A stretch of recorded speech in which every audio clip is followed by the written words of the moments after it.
একটি বেসামরিক প্রতিষ্ঠান সততা ডায়াগনস্টিক সেন্টারে জন্ম নিয়েছে বিরল শারীরিক গঠনের একটি নবজাতক। গত 2 দিন আগে জন্ম নেওয়া এই শিশুটিকে ঘিরে এলাকায় চাঞ্চল্যের সৃষ্টি হয়েছে।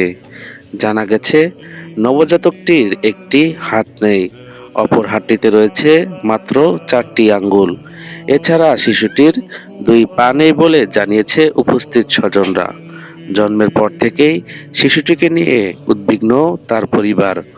এ ঘটনায় স্থানীয়দের মধ্যে ব্যাপক আলোচনা তৈরি হয়েছে।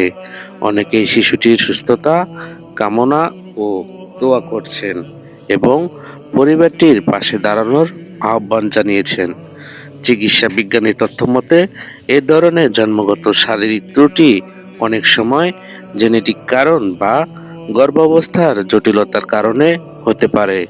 বিশেষজ্ঞদের মতে এমন শিশুর জন্য প্রয়োজন দীর্ঘমেয়াদী চিকিৎসা ও বিশেষ যত্ন।